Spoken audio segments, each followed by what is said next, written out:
নমস্কাৰ মই তৃষ্ণা শইকীয়া আপোনালোক সকলোকে ডিডি অসমলৈ স্বাগতম জনাইছো আজিৰ দিনটো অৰ্থাৎ 25 জানুৱাৰী দিনটোৱে আমাক মনত পেলাই দিয়ে ভোটাৰ হিচাপে আমাৰ শক্তি সাহস আৰু গৌৰৱৰ কথা ভোটদান কেৱল আমাৰ অধিকাৰ নহয় ভোটদান হৈছে আমাৰ আটাইতকৈ শক্তিশালী কণ্ঠ কাৰণ ইয়াৰ জৰিয়তে আমি নেতা নিৰ্বাচন কৰিব পাৰো বা গণতন্ত্ৰত শক্তিশালীভাৱে আমি নিজৰ যি অধিকাৰ হিয়া সাব্যস্ত কৰিব পাৰো আৰু ইতিমধ্যে আজি আমি সকলোৱে জ্ঞাত যেহেতু ৰাষ্ট্ৰীয় ভোটাৰ দিৱস আজিৰ দিনটোত পালন কৰি থকা হৈছে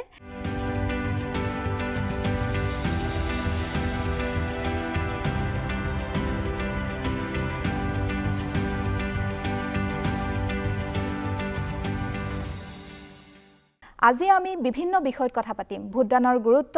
বৰ্তমান সময়ত ইয়াৰ প্ৰাসংগিকতা বা এই ক্ষেত্ৰত কিছুমান প্ৰত্যাহ্বান আছে নেকি সকলোবোৰ কথা আজি আমি বিৱৰি আলোচনা কৰিবলৈ ষ্টুডিঅলৈ আমন্ত্ৰণ কৰিছো এগৰাকী বিশেষ ব্যক্তি তেওঁ হৈছে প্ৰাক্তন জিলা ন্যায়াধীশ আক্তাৰ এফএ বৰা ছাৰ অনুষ্ঠানলৈ স্বাগতম জনাইছো নমস্কাৰ যেহেতু আমি ইতিমধ্যে দৰ্শকসকলক জনাইছো আজি আমি ইয়াত কিহৰ বাবে মিলিত হৈছো প্ৰথমে জানিব বিচাৰিছো ৰাষ্ট্ৰীয় যি ভোটাৰ দিৱসৰ প্ৰাসংগিকতা বা গুৰুত্ব আপুনি কিদৰে বিশ্লেষণ কৰিব হয় নিশ্চয়কৈ আমি প্ৰথমতে ক'ব লাগিব যে আমি এখন পৃথিৱীৰ ভিতৰতে সৰ্ববৃহৎ গণতান্ত্ৰিক দেশত বাস কৰোঁ যাই হ'ল আমাৰ ভাৰতবৰ্ষ আৰু ভাৰতবৰ্ষৰ এই সংবিধানখন 395টা অধ্যায়েৰে আৰ্টিকুলেৰে সন্নিৱিষ্ট হৈ বৰ্তমান এমেণ্ডমেণ্ট কৰি 448টা পৰ্যন্ত হৈছেগৈ আৰু এই সংবিধানতে আমি প্ৰথমতে শপত লৈ কৈছোঁ যে we the people of India solemnly resolves to constitute India into a democratic socialist secular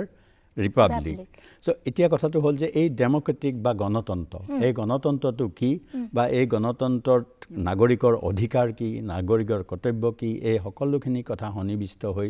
আমি যাতে ৰাইজৰ মাজলৈ নৱপ্ৰজন্মৰ মাজলৈ গণতন্ত্ৰৰ বিষয়ে কিছু জ্ঞান দিব পাৰোঁ বা গণতান্ত্ৰিক পদ্ধতিৰে কেনেকৈ এখন ৰাষ্ট্ৰ পৰিচালনা কৰা হয় তাক আমি অৱগত কৰাৰ বাবে আমাৰ সাংসদীয় নীতি নিয়ম অনুযায়ী এই 25 জানুৱাৰীৰ তাৰিখটোকে আমি ভোটাৰ দিৱস হিচাপে পালন কৰি আহিছোঁ গতিকে ইয়াৰ তাৎপৰ্য আৰু বৈশিষ্ট্য বহুখিনি কথা আছে ভোটাৰ দিৱসৰ দ্বাৰাই আমি যিসকল ভোটাৰ অৰ্থাৎ আমাৰ সাংবিধানিক ৰীতি নীতি অনুযায়ী কিছু আইন কৰা হৈছে সেই আইন মতে পিপলছ ৰিপ্ৰেজেণ্টেটিভ এক্টৰ মতেও যাৰ বয়স 18 বছৰৰ বেছি হৈছে তেখেতসকল ভোট দিয়াৰ বাবে যোগ্য গতিকে এই প্ৰথম ভোট দিয়াৰ বাবে যোগ্য হ'বলৈ 25 বছৰ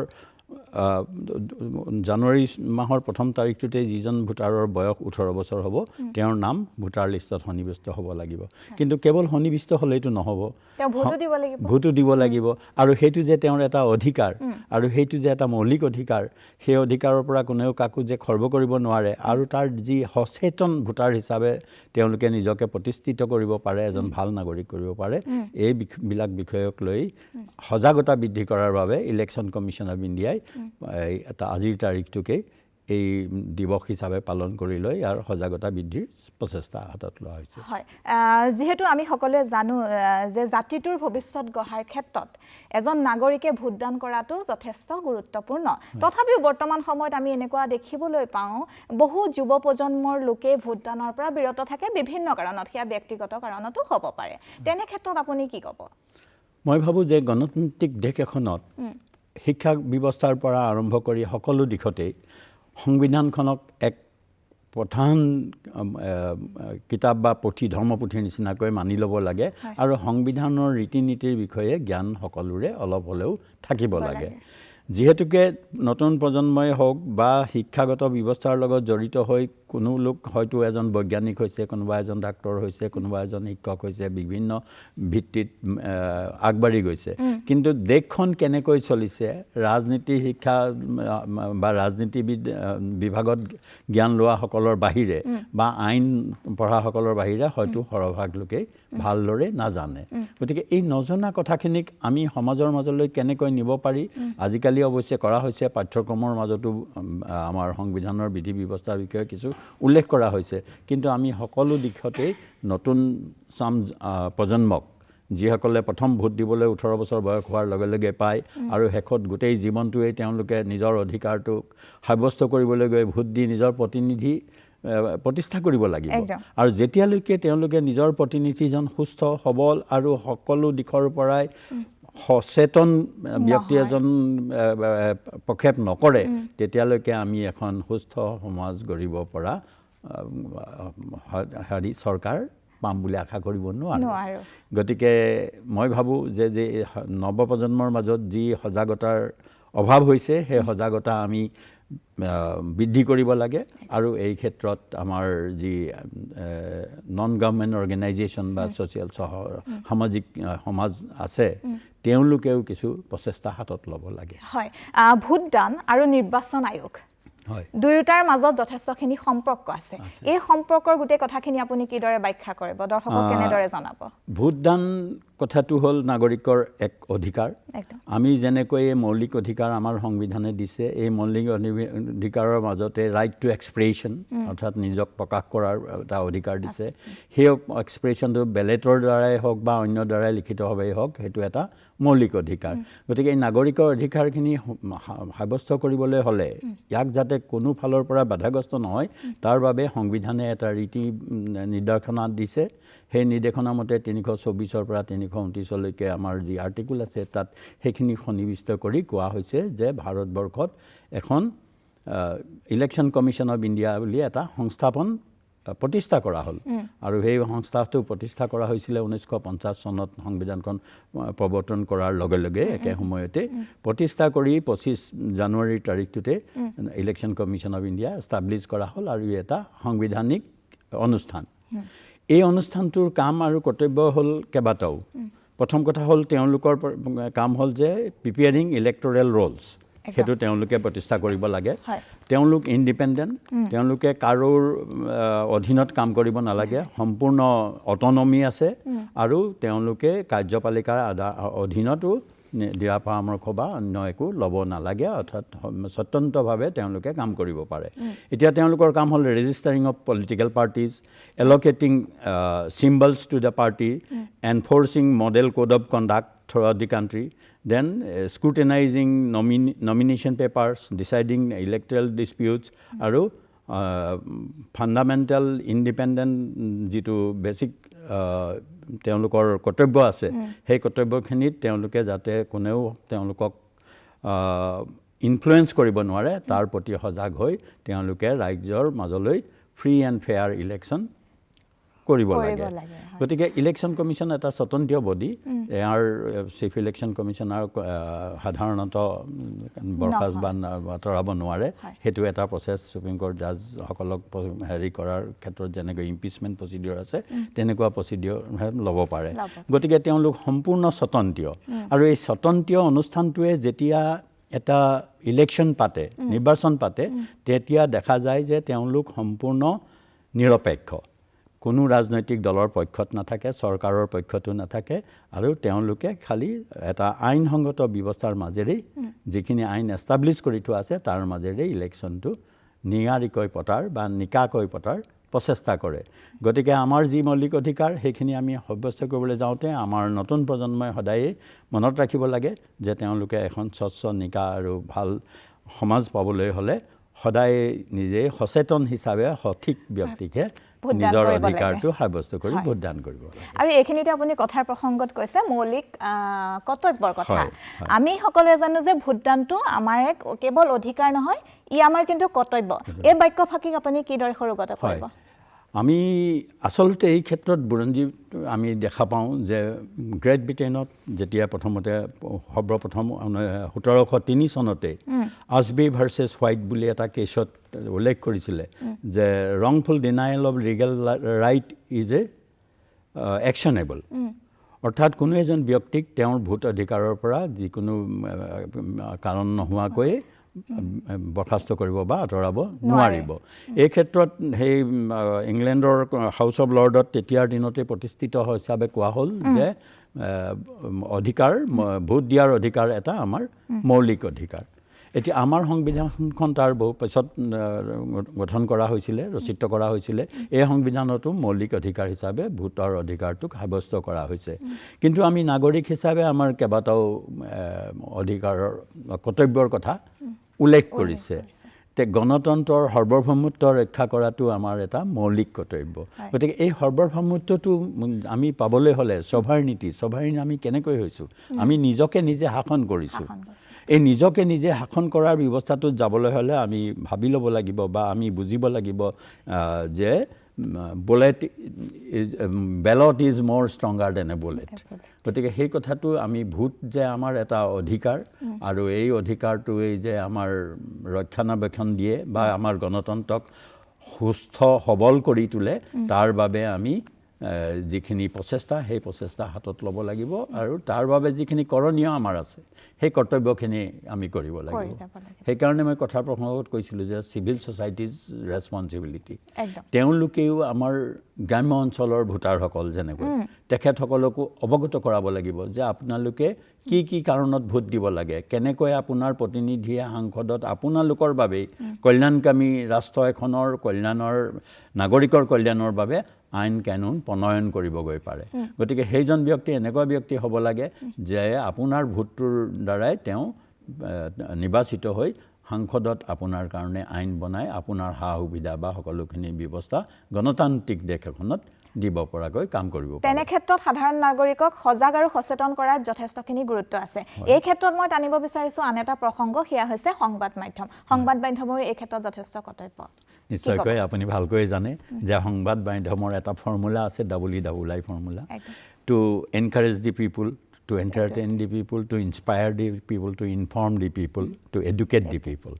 চ' এতিয়া কথা হ'ল টু এডুকেট দি পিপুল কেনেকৈ কৰিব তেওঁলোকে প্ৰতিদিনাই বাতৰি কাকতত ছ'চিয়েল মিডিয়ামত বা অন্য ক্ষেত্ৰত কোৱা হ'ল যে বিভিন্ন ধৰণেৰে তেওঁলোকে প্ৰচাৰ প্ৰসাৰ চলাব পাৰে এই প্ৰচাৰ প্ৰসাৰৰ ক্ষেত্ৰত টু ইনফৰ্ম দি পিপুল বা ৰাইজক সজাগ সচেতন কৰিবলৈ হ'লে আমাৰ যি নৈতিক কৰ্তব্য লগতে আমাৰ সাংবিধানিক যিখিনি কৰ্তব্য আছে দায়িত্ব আছে সেইখিনিৰ সম্পৰ্কেও উল্লেখ কৰিব লাগে লিখিব লাগে বা বিভিন্ন ধৰণেৰে ইনস্পায়াৰ কৰিব পৰাকৈ আমাৰ জনতাক বা আমাৰ ৰাইজক বা আমাৰ নতুন ভোটাৰক ইনস্পায়াৰ কৰিব পৰাকৈ তেনেধৰণৰ প্ৰবন্ধ তেনেধৰণৰ লেখনি তেনেধৰণৰ বক্তৃতা বা আদৰ্শগত নিয়ম কাৰণত আমি কি কাৰণে সাংবিধানিক ৰীতি নীতি মানি চলি এখন সবল সুচল গণতান্ত্ৰিক ৰাষ্ট্ৰ প্ৰস্তুত কৰিব পাৰোঁ তাৰ দিশত চতুৰ্থ পিলাৰ হিচাপে যথেষ্ট কৰণীয় আছে আৰু এই ক্ষেত্ৰত আমি বিদ্যালয় শিক্ষা অনুষ্ঠানসমূহৰ কথা কেনেদৰে ব্যাখ্যা কৰিব পাৰোঁ যদিও educational policy new policy of 2020 কিছুমান ইণ্টাৰডিচিপ্লিনাৰী বিষয়ৰ কথা আহি পৰিছে যদিও আমি দেখিছোঁ যে বহু ক্ষেত্ৰত প্ৰাথমিক জ্ঞান যিখিনি আমাৰ চিলেবাছ থাকে তাৰ ভিতৰতে সীমাবদ্ধ থাকে কিন্তু আজি প্ৰাথমিক জ্ঞান দিবলৈ যাওঁতে শিক্ষকসকলে চিলেবাছৰ বাহিৰেও এই এনেধৰণৰ যেনেকৈ আমি যিখিনি কল্যাণকামী ৰাষ্ট্ৰৰ বাবে লগা যি সাংবিধানিক ৰীতি নীতি আছে যিখিনি ৱেলফেয়াৰ লেজিছলেশ্যন আছে সেইখিনিৰ বিষয়ে ইলেকশ্যন কি বস্তু কেনেকৈ আমি আমাৰ অধিকাৰটো পাব পাৰোঁ ন্যায় ব্যৱস্থাটো আমাৰ কেনেকৈ প্ৰচলন হৈছে এই ন্যায় প্ৰাপ্তিৰ ক্ষেত্ৰত আমি কি ক্ষেত্ৰত বঞ্চিত হৈছোঁ কি ক্ষেত্ৰত আমি পাবলৈ সক্ষম হৈছোঁ কেনেধৰণে হ'ব পাৰোঁ আৰু এইবিলাক কথা আমাৰ কথাখিনি কেনেকৈ আমাৰ প্ৰতিনিধিয়ে সাংসদত নি পেলাই প্ৰতিষ্ঠা কৰিব পাৰে সেই বিষয়ক ছাত্ৰ অৱস্থাৰ পৰাই আমি ল'ৰা ছোৱালীবিলাকক শিক্ষা দিয়াৰ চেষ্টা কৰিব লাগে সেইকাৰণে মই সদায় ভাবোঁ যে নন গভৰ্ণমেণ্ট অৰ্গেনাইজেশ্যন বা যিবিলাক আমাৰ চিভিল ছ'চাইটি আছে তেওঁলোকেও সময়ে সময়ে স্কুল কলেজ বা অন্য প্ৰতিষ্ঠান অনুষ্ঠানত সজাগতামূলক সভা বা বিভিন্ন বিষয়ক যিবিলাক বিষয়ৰ লৈ আমাৰ সমাজত কিছু অভাৱ অভিযোগ আমি দেখা পাওঁ যে অসন্তুষ্টি দেখা পাওঁ যে চৰকাৰে এনেকৈ কৰা নাই ৰাইজে এনেকৈ পোৱা নাই বা পাব লগাখিনিৰ চৰকাৰৰ মাজত যিটো মানে অমিল আমি দেখা পাওঁ সেইখিনিক সংযোগ কৰিবৰ কাৰণে আমাৰ সংবাদ মাধ্যমেও কিছু প্ৰচেষ্টা হাতত ল'ব লাগে আৰু আমাৰ ছাত্ৰ ছাত্ৰীসকলৰ মাজলৈ সজাগতা বৃদ্ধিৰ বাবে চিভিল ছ'চাইটিয়ে হওক বা অন্য সংস্থাই হওক তেওঁলোকে প্ৰচেষ্টা কৰি সজাগতা বৃদ্ধিৰ চেষ্টা কৰিব লাগে কেৱল কিতাপত থকা শিক্ষাৰ দ্বাৰাই আমি এখন সুস্থ সমাজ চলাই ৰাখিব পাৰিম বুলি আমি আশা কৰিব নোৱাৰোঁ বা আমি যদি নিজকে সুস্থ সবল গণতান্ত্ৰিক দেশ হিচাপে পৃথিৱীৰ ভিতৰতে সৰ্ববৃহৎ গণতন্ত্ৰ এটা গতিকে তাক যদি আমি সুচাৰুৰূপে চলাই ৰাখিবলৈ বিচাৰোঁ তেতিয়াহ'লে এনেকুৱা সজাগতা আমাৰ সম্পূৰ্ণ আৱশ্যক আৰু সেই কথাখিনি আমি একেবাৰে বাল্য অৱস্থাৰ পৰা এজন লোকক 18 বছৰ পাই ভোট দিব পৰা হোৱালৈকে তেওঁক পুৰস্ক কৰি তুলিব লাগিব অৰ্থাৎ তেওঁ জ্ঞাত হৈ উঠিব লাগিব যে মোৰ দায়িত্ব কি মোৰ সমাজৰ প্ৰতি কৰ্তব্য কি আৰু মই কি কৰিলে কেনে ধৰণেৰে মোৰ প্ৰকৃত প্ৰতিনিধি আমি বাছি পঠিয়াব পাৰিম আৰু যি প্ৰতিনিধিয়ে আমাক দৈনন্দিন আমাৰ পাব লগাখিনি দিয়াত কোনো ত্ৰুটি বিকৃতি নকৰে আৰু এইখিনিতে মই জানিব বিচাৰিছোঁ আমি সকলোৱে কওঁ যে পুৰুষ মহিলা সকলোতে সমান ভোটদানৰ ক্ষেত্ৰতো সমান তেনে ক্ষেত্ৰত মই আপোনাৰ পৰা জানিব বিচাৰিছোঁ মহিলাসকলৰ ভোটদানৰ ক্ষেত্ৰত বৰ্তমান সময়ত কিবা প্ৰত্যাহ্বানৰ সন্মুখীন হয় বুলি আপুনি অনুভৱ কৰেনে বৰ্তমান সমাজত তো ৰিজাৰ্ভেশ্যন অফ উমেন্স এক্ট ইতিমধ্যে হৈ গৈছে 33% of reservation in all job and হেৰি চবতে হৈছে গতিকে আমি দেখিছোঁ যে বৰ্তমান উইমেন এম্পাৱাৰমেণ্টটো অত্যন্ত জৰুৰী কথা হৈ পৰিছে কাৰণ মহিলাসকলে সমাজখন সৃষ্টি কৰে তেওঁলোকৰ পৰাই এজন ল'ৰাই শিশুৱে এজন ডাঙৰ পদবীলৈকে আগবাঢ়ি যায় সমাজত প্ৰতিষ্ঠিত হয় গতিকে এই মহিলাসকলক সবল কৰিবৰ বাবে সকলো দিশতে তেওঁলোকৰ সহযোগিতাৰ আৱশ্যক পলিচি মেকিং যিটো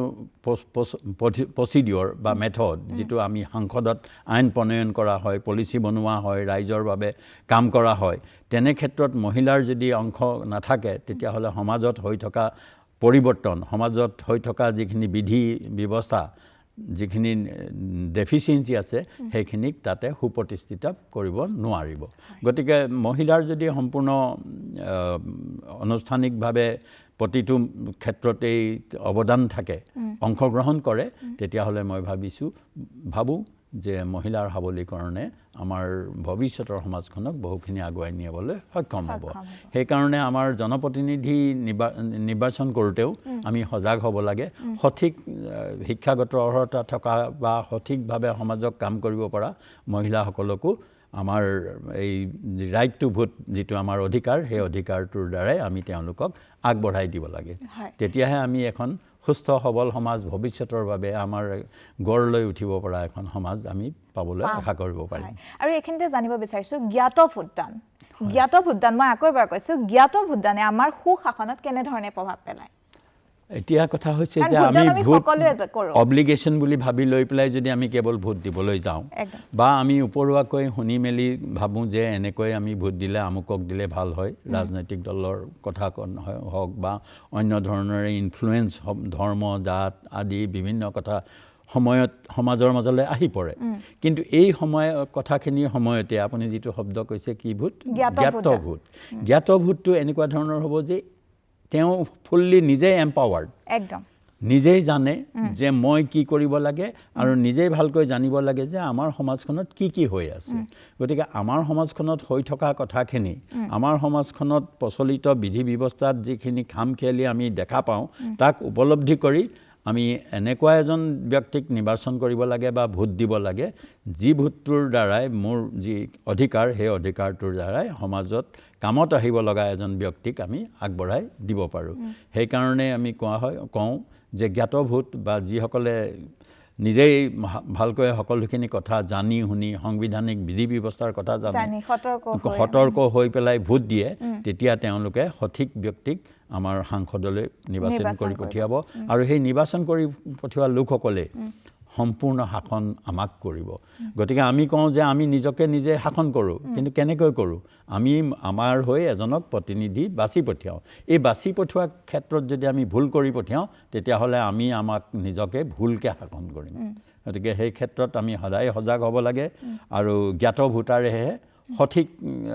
প্ৰতিনিধি নিৰ্বাচন কৰিব পাৰে আৰু এই নিৰ্বাচন কৰিব পৰা যি গণতান্ত্ৰিক ব্যৱস্থা যি ব্যৱস্থাই আমাক ৰাইজৰ হাতত এটা ক্ষমতা দি ৰাখিছে আমি দৰকাৰ হ'লে কাৰোবাক গুচাইও আনিব পাৰোঁ আমাৰ প্ৰতিনিধিৰ জৰিয়তে আৰু আমি আৱশ্যক হ'লে আমাৰ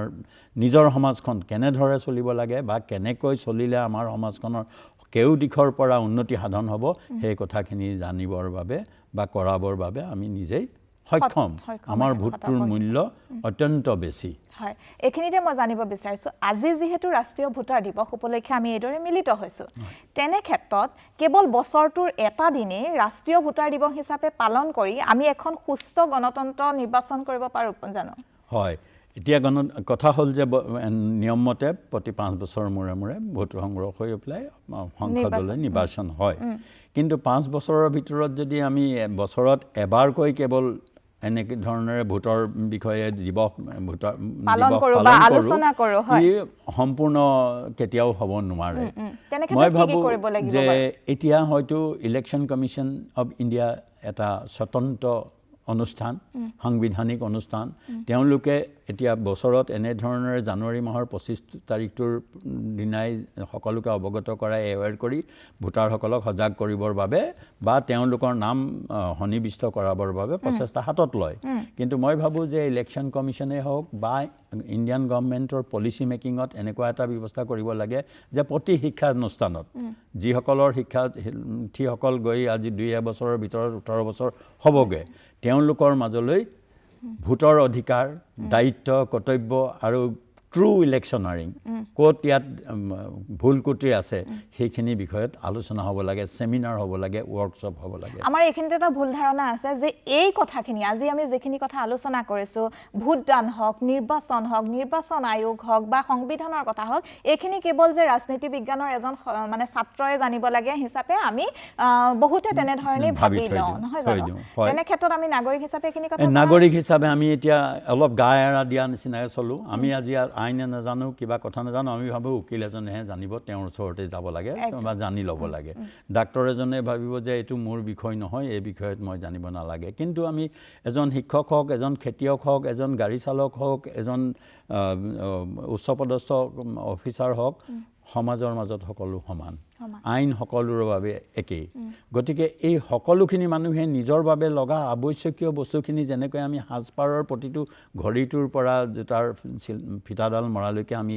নিজৰ বুলি ভাবোঁ তেনেকৈ আমাৰ দৈনন্দিন লাগি থকা আইন কানুনৰ লগতে আমাৰ ভোটৰ অধিকাৰৰ দ্বাৰাই কেনেকৈ আমি আইন প্ৰণয়ন কৰাব পাৰোঁ আমাৰ ব্যৱস্থাখিনি সঠিকভাৱে চলাই ল'ব পাৰোঁ সেই বিষয়ে সজাগ হ'বলৈ হ'লে আমি ছাত্ৰ ছাত্ৰীৰ অৱস্থাৰ পৰাই প্ৰত্যেকজন নাগৰিকে তেওঁ গৈ ভৱিষ্যতে ডাক্তৰ হওক ইঞ্জিনিয়াৰ হওক বা অন্য কিবা বৃত্তি লওক তেওঁ প্ৰথমতে প্ৰাথমিক এইখিনি জ্ঞান সংবিধান প্ৰদত্ত ব্যৱস্থাৰে কেনেকৈ চৰকাৰ এখন চলে গণতন্ত্ৰ এখন কি কেনেকৈ আমাৰ দায়িত্ব কি আৰু ক্ষমতা কেনেকৈ বিকেন্দ্ৰীকৰণ হয় কেনেকৈ কেন্দ্ৰীয় চৰকাৰৰ পৰা ৰাজ্য চৰকাৰলৈ ফাণ্ডিং হয় সেই ফাণ্ডবিলাক কেনেকৈ ব্যৱহাৰ কৰিব লাগে কোনে কোনে ব্যৱহাৰ কৰিব লাগে চৰকাৰৰ কাৰ্যপালিকাই সেই ৱেলফেয়াৰ লেজিসলেশ্যনবিলাকত কেনেকৈ ব্যৱস্থাবিলাকক বিতৰণ কৰাৰ দায়িত্ব দিয়া হৈছে সেই দায়িত্ব পালন নকৰিলে আমি কি কৰিব পাৰোঁ কেনেকৈ আমি ন্যায়পালিকাৰ কাম কি কেতিয়া আমি ন্যায়পালিকাৰ ওচৰত গৈ ক'ব পাৰিম যে আমাৰ এই আইনগত অধিকাৰখিনিৰ পৰা আমাক বঞ্চিত কৰা হৈছে প্ৰত্যেকজন ব্যক্তিয়ে কেনেকৈ আইনৰ সকলো সুবিধা সমানে পাব লাগে এই বিষয়ত সম্পূৰ্ণ সজাগতা শিক্ষা ব্যৱস্থাটোৰ লগতেই জড়িত হৈ আৰু সিভিল সোসাইটিও ইয়াক আগবঢ়াই নিব লাগে ৰাজনৈতিক দলবিলাকে হয়তো কেৱল তেওঁলোকৰ এটা ৰাজনৈতিক মতাদৰ্শৰ বিষয়ে আগবাঢ়ি যাব কিন্তু সামাজিক ব্যক্তি হিচাপে আমি সমাজখনত পৰিচালনা কৰি পেলাই চলিবলৈ হ'লে আৰু সকলো দিশে আমি আমাৰ অধিকাৰ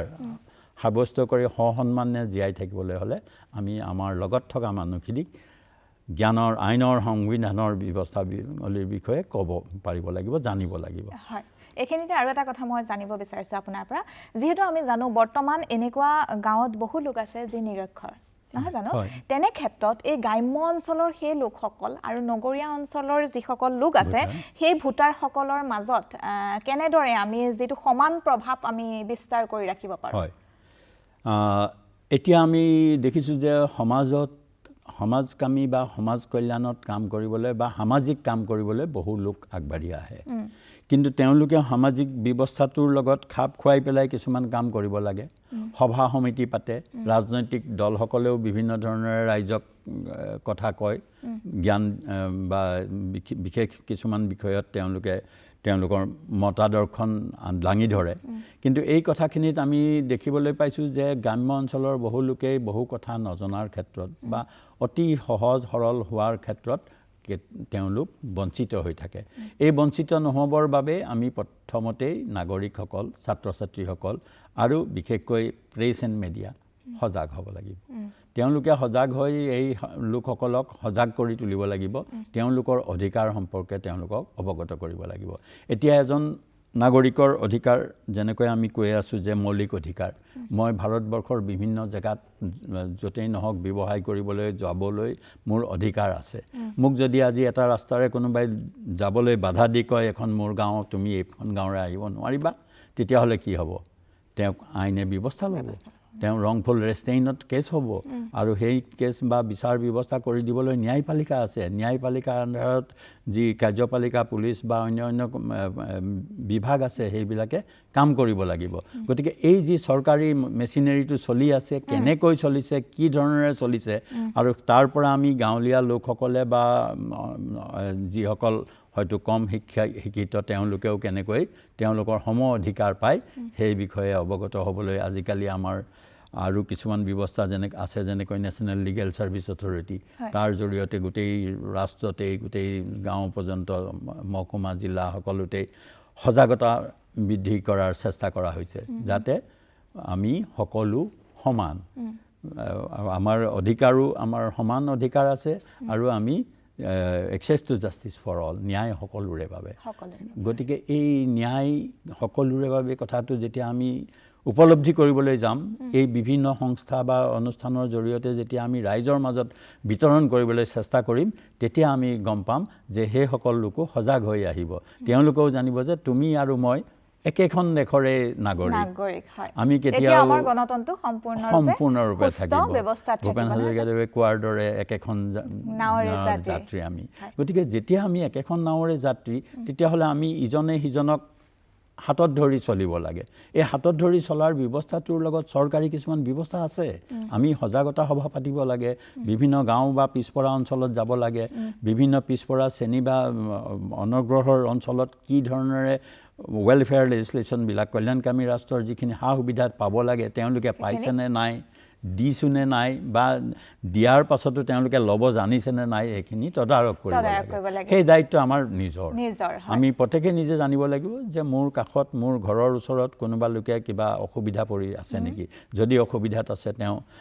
স্বাস্থ্যজনিত কাৰণত তেতিয়া চৰকাৰী কি ব্যৱস্থা আছে সেইখিনি তেওঁৰ ওচৰলৈ আমি সকলো আমাৰ লগত জড়িত সকলো কথা আমি জানাটো আমাৰ দায়িত্ব শেষত আপোনাক ধন্যবাদ জ্ঞাপন কৰিছোঁ আমাৰ অনুষ্ঠান সামৰিব হ'ল আৰু আশা কৰিছোঁ আজিৰ আমাৰ এই আলোচনাৰ জৰিয়তে গণতন্ত্ৰৰ প্ৰতি আমাৰ যে দায়বদ্ধতা সেয়া আমাৰ লগতে দৰ্শকসকলৰ পুনৰ দৃঢ় হৈ তুলিব আজিৰ এই অনুষ্ঠানৰ পৰা বিদায় লৈছোঁ পুনৰ এবাৰ ৰাষ্ট্ৰীয় ভোটাৰ দিৱসৰ শুভেচ্ছা জনাইছোঁ ধন্যবাদ নমস্কাৰ